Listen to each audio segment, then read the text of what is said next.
जय Hind defence lovers. आज की टॉप हेडलाइंस कुछ इस प्रकार है। भारत और वियतनाम के बीच जल्द ही ब्रह्मोस मिसाइल की डील। भारत की long range antiship hypersonic missile का नया परीक्षण। भारत के स्टार्टअप ने इंडियन आर्म फोर्सेस को डिप्लॉयमेंट के लिए डिलीवर किया लेजर वेपन सिस्टम। और पाकिस्तान में भारत के एक और दुश्मन को रहस्यमय परिस्थितियों में किया गया है हॉरिफाइड।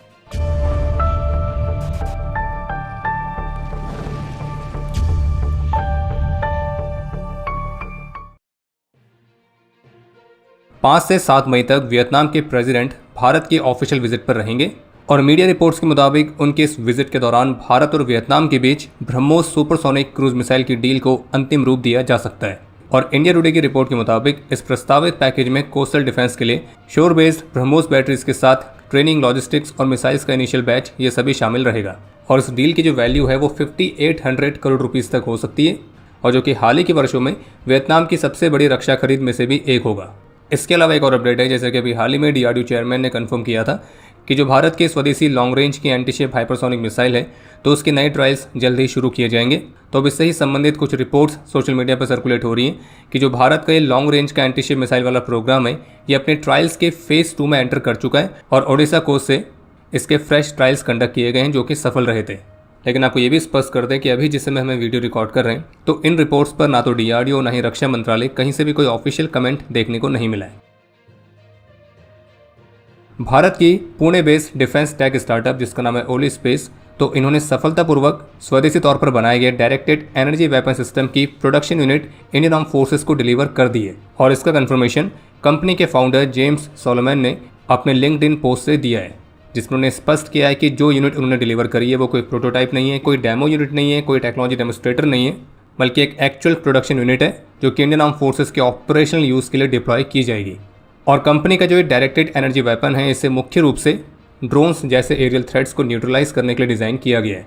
और ड्रोन्स को न्यूट्रलाइज करने के लिए इसके एक शॉट की जो कीमत है वो $1 से भी कम पड़ेगी। और ओली स्पेस के जो ये डायरेक्टेड एनर्जी वेपन सिस्टम्स हैं तो इसमें भी अलग अलग टाइप के सिस्टम्स आते हैं और इन सिस्टम्स को इस तरह से बनाया गया है ताकि इन्हें व्हीकल्स, शिप्स तो इन पर आसानी से इंटीग्रेट करके इस्तेमाल किया जा सके। ये 1 से 8 किलोमीटर तक की दूरी तक दुश्मन ड्रोन्स को बड़ी आसानी से न्यूट्रलाइज कर सकते हैं। और कंपनी की वेबसाइट के मुताबिक उनके इस डायरेक्टेड एनर्जी वेपन में एंटी सैटेलाइट हार्ड किल सिस्टम्स भी शामिल हैं। इसे क्लोज कॉम्बैट, पेरीमीटर डिफेंस तो इस तरह के अलग अलग रोल्स के लिए बनाया गया है और एक कुछ ही सेकंड्स के अंदर दुश्मन के इक्विपमेंट को डैमेज करने में सक्षम है। और इसमें 70% से अधिक के स्वदेशी कंटेंट का इस्तेमाल किया गया है। और अभी 4 मई से 6 मई तक जो नॉर्थ टेक सिम्पोजियम 2026 आयोजित होने वाला है तो इस इवेंट के दौरान भी कंपनी अपने इसी सिस्टम का एक लाइव डेमो देने वाली है। और उनके इस लेजर वेपन की जो पावर है वो 2 किलोवाट से 50 किलोवाट तक है और रिस्पॉन्स टाइम 3 सेकंड से भी कम है। ये किसी भी तरह के रडार, किसी भी तरह के सेंसर्स और AI ट्रैकिंग सिस्टम के साथ भी वर्क कर सकती है। भारत की drone take firm idea forge ने एक Japanese firm digital media professionals के साथ एक MOU साइन किया है और जिसके तहत कंपनी न केवल अपने आप को ग्लोबल लेवल पर एक्सपेंड करेगी बल्कि इसके साथ साथ नेक्स्ट जनरेशन के AI पावर ड्रोन्स को विकसित भी किया जाएगा।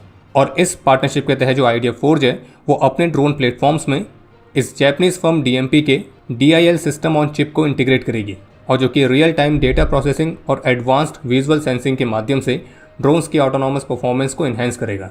इसके अलावा जो जापानीज फर्म है वो इस पार्टनरशिप के हिस्से के तौर पर तो वो जापान में आइडिया फोर्ज के गो टू मार्केट पार्टनर की तरह भी सर्व करेगी। इसके अलावा एक अपडेट ये है कि डॉक्टर DK सुनील के रिटायरमेंट के साथ ही अब श्री रवि कोटा ने HAL के नए प्रमुख का कार्यभार संभाल लिया है। और इस भूमिका से पहले श्री रवि कोटा ने कई सारी महत्वपूर्ण लीडरशिप रोल्स को निभाया है और जिसमें वो LCA तेजस डिवीज़न के एग्जीक्यूटिव डायरेक्टर और जनरल मैनेजर भी रह चुके हैं। और HAL के लिए कई बड़े कॉन्ट्रैक्ट्स को अंतिम रूप देने में भी इनकी महत्वपूर्ण भूमिका रही है, जैसे कि एयरफोर्स के लिए 180 तेजस एयरक्राफ्ट की डील और एयरफोर्स और आर्मी के लिए 156 LCH प्रेजेंट की डील। और जो श्री रवि कोटा है वो तेजस प्रोग्राम के साथ काफ़ी लंबे समय से जुड़े हुए हैं और इसी वजह से उन्हें LCA मैन भी कहा जाता है। और अब HAL के प्रमुख के तौर पर उन्होंने कार्यभार एक ऐसे समय पर संभाला है जब इसी महीने भारतीय वायुसेना और HAL के बीच तेजस मार्क 1 की डिलीवरी को लेकर हाई लेवल की रिव्यू मीटिंग शेड्यूल की गई है। और इस मीटिंग के बाद डिसाइड होगा कि जो तेजस मार्क 1 फाइटर्स हैं वो एयरफोर्स में इंडक्ट करने के लिए तैयार हो गए हैं या नहीं। USTR यानी कि यूनाइटेड स्टेट्स ट्रेड रिप्रेजेंटेटिव, तो इनकी जो रिपोर्ट है उसमें इस बात को मेंशन किया गया है कि इंटेलेक्चुअल प्रॉपर्टी राइट्स के लिए अमेरिका ने भारत को 2026 की प्रायोरिटी वॉच लिस्ट में रखा है। इस रिपोर्ट में इस बात को मेंशन किया गया है कि IP राइट्स के प्रोटेक्शन और एनफोर्समेंट के मामले में जो भारत है वो दुनिया की सबसे चुनौतीपूर्ण प्रमुख अर्थव्यवस्थाओं में से एक बना हुआ है। अमेरिका का ये कहना है कि भारत ने आईपीओ प्रोटेक्शन के मामले में कुछ प्रोग्रेस जरूर करी है, लेकिन अभी भी कई सारे इश्यूज बचे हुए हैं, और जिसमें पेटेंट सिस्टम में देरी, piracy, counterfeiting, slow legal process, तो इन सभी प्रॉब्लम्स को मेंशन किया गया है।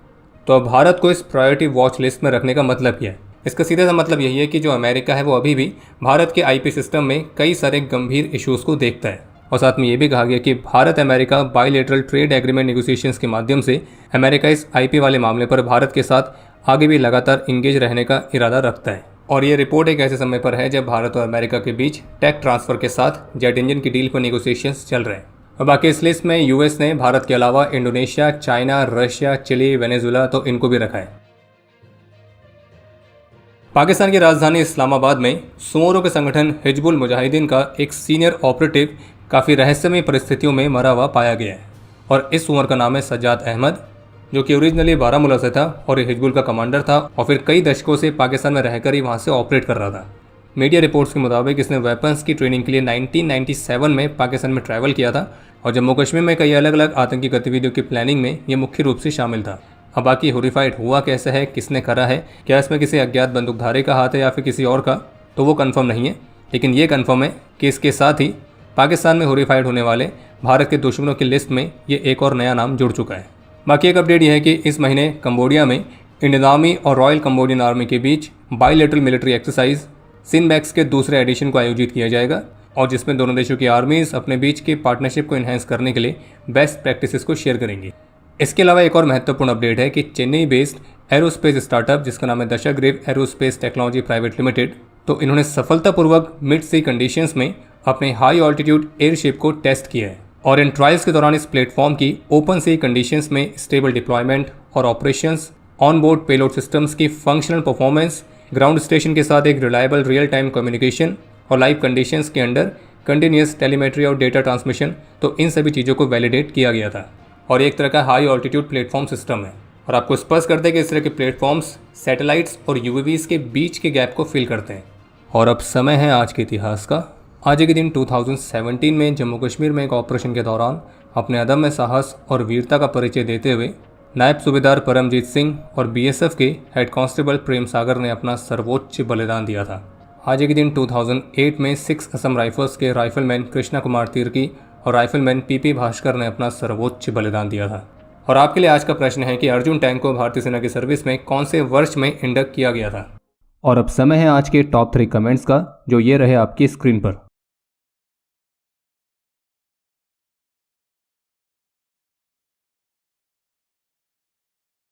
उम्मीद है आपको आज का एपिसोड पसंद आया होगा।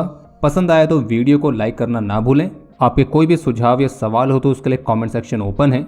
और अगर आप डिफेंस रिलेटेड और भी एक्सक्लूसिव कंटेंट में दिलचस्पी रखते हैं तो आज ही प्ले स्टोर से डिफेंस स्क्वाड की सुपर ऐप को डाउनलोड करना ना भूलें। और अगर आप चैनल पर पहली बार आए हैं तो squadron.in पे जाके हमारे नए डिज़ाइंस को भी चेकआउट जरूर करें। बाकी जल्द मिलेंगे नए एपिसोड के साथ। तब तक के लिए जय हिंद, जय भारत।